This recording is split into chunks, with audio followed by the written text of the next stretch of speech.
تو یہ page number 64 ہے، آپ لوگ نکال لیں۔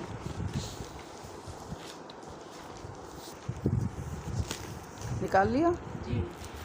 میم کی صفات میں میم ساکن اور میم متحرک دونوں، میم ساکن پلس میم متحرک، اور متحرک سے مراد ہے کہ جس پر زبر ہو، زیر ہو یا پیش ہو، وہ متحرک ہے، ٹھیک ہے؟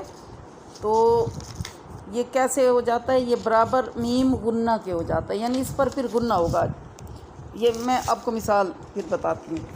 اب اس کے بعد آپ دیکھیں نمبر 2 میم ساکن پلس با، نمبر 2 پر، یعنی میم ساکن کے بعد با آ جائے تو اخفاء شفوی ہوتا ہے، یعنی یہاں اخفاء ہوگا۔ اور نمبر 3 تیسرے نمبر پر دیکھیں میم ساکن پلس آل ادر لیٹر، یعنی کوئی اور لیٹر، حروف ہلکی کے علاوہ کوئی بھی اور حرف ہو، با بھی نہ ہو، تو پھر کیا ہوگا؟ اظہار ہوگا اس پر۔ اب اس کی مثالیں ہیں۔ اب پہلی مثال، پہلا نمبر پر کیا تھا؟ یہاں دیکھیں میم ساکن پلس میم متحرک جب اکٹھے آ جائیں تو وہاں پر غنہ ہوگا۔ اب اس کی مثال یہ ہے، دیکھیں غنے کی مثال جو ہے یہ اما یتساءلون۔ اب دیکھیں اما، اب میم کے اوپر شد ہے تو ہم نے شد والا پڑھا تھا نا، 2 مرتبہ پڑھا جائے گا حرف، پہلے عین زبر میم ام، پھر میم زبر ما، اما۔ یہ اما جو ہے یہ اوپر والی لائن کو کر رہا ہے، ہاں جی، غنہ جہاں غنہ لکھا ہوا ہے نا، یہ نمبر 1 جو میم کی صفات، دیکھیں میم کی صفات میں سب سے پہلے نمبر پہ ہے، وہی والا ہے، غنہ اسی میں ہے۔ تو اما، اب یہاں غنہ کریں، پڑھیں، یعنی یہ میم ساکن اور میم پلس متحرک، ہاں جب ملے گا تو پھر شد بن جاتا ہے، جیسے ہم نے پیچھے دیکھا تھا نا، آپ نے دیکھا تھا میم ساکن پلس میم متحرک، وہ پھر شد والا حرف بن جاتا ہے، اس پہ غنہ ہوگا۔ اور میم اور نون جب ان پر شد آتی ہے تو ہمیشہ وہاں پر غنہ ہوگا۔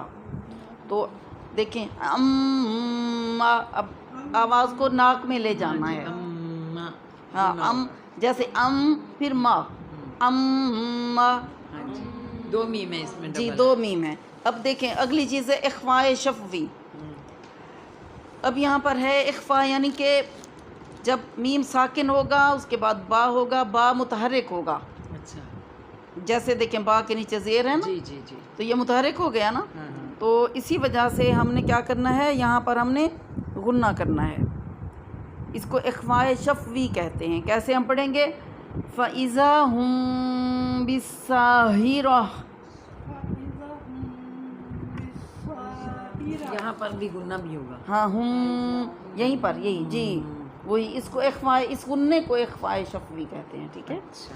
دیکھیں ایسے اس غنے کا بدل ہے کہ اخفاء شفوی، ہاں، پہلا تو غنہ تھا نا، اس میں 2 ایک جیسے حرف آ جائیں، ایک ساکن آ جائے، ایک متحرک آ جائے، چاہے میم ہو نون ہو، وہاں غنہ ہوگا، ٹھیک؟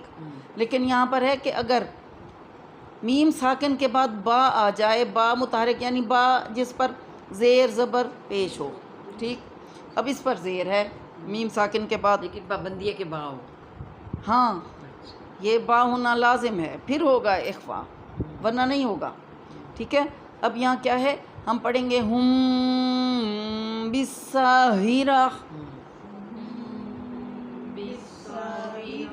اب فَإِذَا سے پڑھیں گے فَإِذَا هُم بِالسَّاهِرَةِ، ہاں۔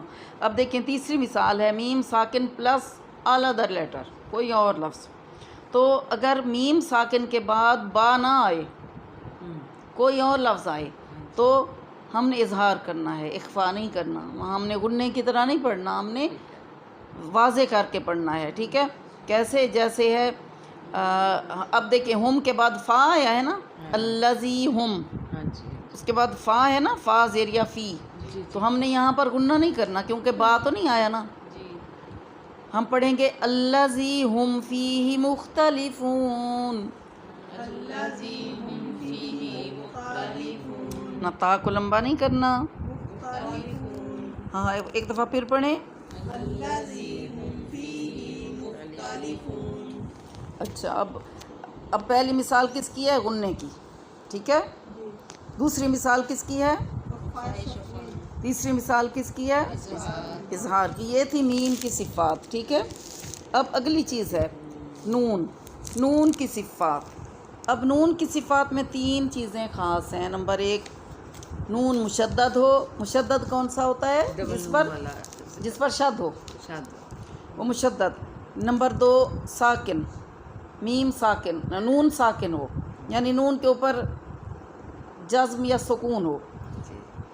تیسری چیز ہے تنوین والا ہو یعنی 2 زبر 2 زیر یا 2 پیش ہوں. تو پھر کیا کریں گے، کیسے پڑھیں گے؟ ٹھیک ہے. اس میں سب سے پہلے نون مشدد دیکھیں گے. نون کے اوپر اگر شد ہوگی تو ہمیشہ اس پر غنہ ہوگا. ٹھیک ہے. جیسے میم کے اوپر شد ہوگی تو ہمیشہ غنہ ہوگا اس پر. نون مشدد میم مشدد ہمیشہ غننے والے پڑھیں گے. ٹھیک ہے.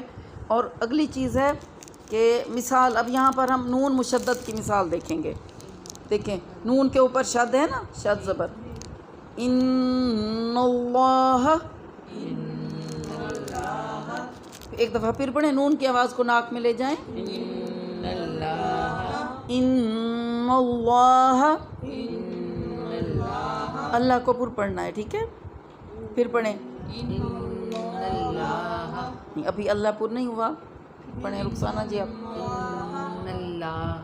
ان اللہ. اچھا دوسری دیکھیں.